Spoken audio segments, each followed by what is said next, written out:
السلام علیکم ورحمۃ اللہ وبرکاتہ۔ ناظرین و سامعین، استقبال اہلا و سہلا، خوش آمدید ہیں آپ کا میں یوٹیوب چینل بزم تھانوی پر۔ معزز ناظرین، آج ہم اس عظیم ترین شخصیت، اس روئے زمین پر علم و عمل کے امتزاج رکھنے والی ذات والا صفات، تواضع و انکساری کے مجسم، مظاہر علوم سہارنپور کے پہلے طالب علم، کامیاب منتظم و محتمم، دورہ حدیث کے سال صرف 2 کتابیں پڑھ کر اکابر کے سند یافتہ حضرت اقدس مولانا محمد عنایت الہی صاحب کی بایوگرافی، مکمل حالات زندگی بیان کریں گے، جس میں ہم تمام کے لیے دین و دنیا کو کامیاب بنانے کا مکمل نمونہ موجود ہوگا۔ آپ ہمارے ساتھ بنے رہیں، انشاءاللہ آج کی یہ ویڈیو بہت اہم اور کامیاب ہونے والی ہے۔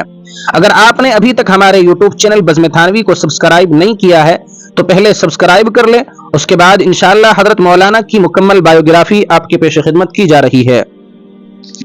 حضرت مولانا عنایت الہی صاحب نور اللہ مرقدہ، آپ کا نام و نسب: نام عنایت الہی، والد کا نام مولا بخش، لقب علامۃ الاجل، سلسلہ نسب یوں ہے: العالم الجلیل العلامۃ الاجل شیخ عنایت الہی بن مولانا بخش بن مخدوم بخش سہارنپوری۔ ولادت: آپ کی ولادت کی تاریخ بندے کو کہیں نہیں مل سکی ہے، اگر کسی کو مل جائے تو اطلاع ضرور فرمائیں۔ تعلیم و تربیت: حضرت کے والد محترم مولانا بخش زمانے میں گنگوں میں مقیم تھے۔ حضرت کے والد محترم مولانا بخش جس زمانے میں گنگوں میں مقیم تھے، اسی زمانے میں آپ نے دینیات اور ناظر قرآن وغیرہ کی تعلیم مدرسۃ القرآن گنگوں میں حاصل کی۔ پھر سہارنپور میں آ کر مظاہر علوم کے قیام سے قبل مختلف اساتذہ و مشائخ سے فارسی اور عربی کی بنیادی نحو و صرف وغیرہ کی کتابیں پڑھی۔ پھر جب مظاہر علوم کا قیام 1283 ہجری میں عمل میں آیا تو آپ نے شروع ہی میں یعنی 1284 ہجری میں مظاہر علوم میں داخلہ لے کر قدوری اور کافیہ سے اپنی تعلیم کا آغاز فرمایا۔ آپ کو یہ شرافت حاصل ہے کہ آپ مظاہر علوم کے اولین طلباء میں سے ہیں۔ آپ نے نحو و صرف، فقہ و تفسیر وغیرہ مختلف علوم و فنون کی کتابیں حضرت مولانا سخاوت علی صاحب، مولانا سعادت علی صاحب، مولانا احمد حسن صاحب، مولانا صدیق احمد صاحب وغیرہ رحمۃ اللہ علیہم اجمعین سے پڑھی، اور ہر سال امتیازی نمبرات سے کامیاب ہو کر مدرسے سے انعامات لیتے رہے۔ متوسطات سے فراغت کے بعد آپ نے حضرت مولانا مظہر نانوتوی اور حضرت مولانا احمد علی محدث سہارنپوری سے حدیث کی کتابیں پڑھی۔ اس سال صرف 2 کتابیں بخاری شریف اور ترمذی شریف ہی ہوئی تھی، اس لیے آپ نے ان دونوں کتابوں میں اعلیٰ نمبرات سے کامیاب ہونے کے بعد صحاح ستہ کو مکمل پڑھا۔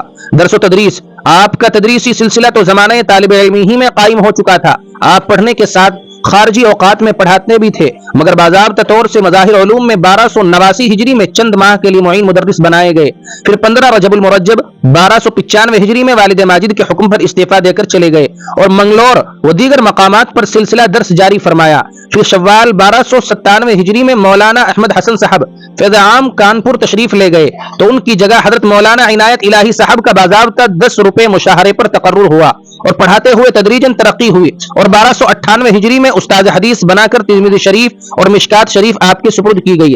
طویل زمانے تدریس میں مندرجہ ذیل اہم کتابیں آپ سے متعلق ہیں: جلالین شریف، مسلم شریف، ترمذی شریف، ابو داؤد شریف، نسائی شریف، ابن ماجہ شریف، موطا امام محمد، مشکات، ہدایہ، کنز الدقائق، شرح وقایہ، نور الانوار، اصول الشاشی، قدوری، تہذیب قطبی، میبزی، نفحۃ الیمن، تلخیص المفتاح، مختصر المعانی، صرف میر، دستور المبتدی، اہتمام و انتظام۔ مولانا عبد الرزاق صاحب پہلے محتمم تھے، ان کے استعفیٰ دینے کے بعد پہلی مرتبہ ذی قعدہ 1309 ہجری میں 20 روپیہ مشاہرے پر ناظم و محتمم بنائے گئے۔ پھر بعض مجبوریوں کی وجہ سے کئی مرتبہ نظامت و اہتمام میں رد و بدل ہوتا رہا۔ آخرکار اس وقت کے اراکین شورا حضرت شاہ عبد الرحیم صاحب رائے پوری، حکیم الامت حضرت اقدس مولانا اشرف علی تھانوی، حضرت مولانا ذوالفقار علی صاحب والد ماجد حضرت شیخ الہند نور اللہ مرقدہ سرپرستان مدرسہ نے 25 ربیع الثانی 1323 ہجری میں آپ کو مستقل دوبارہ ناظم و محتمم بنا دیا۔ آپ کی نظامت میں متعدد جلسے ہوتے رہے، سب میں جافشانی کے ساتھ جڑے رہے اور جلسوں کو کامیاب بنانے میں ہر ممکن کوششیں کرتے رہے اور آخری عمر تک اسی منصب عظمیٰ پر فائز رہے۔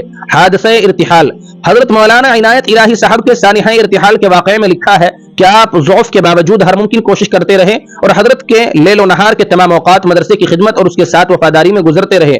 آخرکار وصال سے 28 یوم قبل آپ کی بیماری کا سلسلہ شروع ہوا، جس نے قدر شدت اختیار کر لی اور بالآخر 20 جمادی الاخری 1347 ہجری مطابق 5 ستمبر 1928 یوم چہارشنبہ 2 بجے شب میں انتقال فرما گئے۔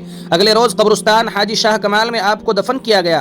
حضرت مولانا عنایت الہی صاحب کی وصیت اور خواہش کے مطابق آپ کی نماز جنازہ حضرت شیخ نے پڑھائی۔ حضرت شیخ فرمایا کرتے تھے کہ مولانا مرحوم پہلے آدمی ہیں جنہوں نے میرے بارے میں نماز جنازہ پڑھانے اور تکفین و تدفین کی وصیت فرمائی ہیں، رحمت اللہ رحمتا واسعہ۔ اللہ تبارک و تعالی حضرت کو غریق رحمت فرمائے اور ان کے نقوش پر ہم سبوں کو چلنے کی توفیق عطا فرمائے۔ والسلام علیکم ورحمۃ اللہ وبرکاتہ۔ اسی طرح کی علمی ویڈیو سننے کے لیے آپ ہمارے چینل بزم تھانوی کو سبسکرائب کر کے ضرور رکھیں۔ شکریہ، جزاکم اللہ خیرا و احسن الجزاء۔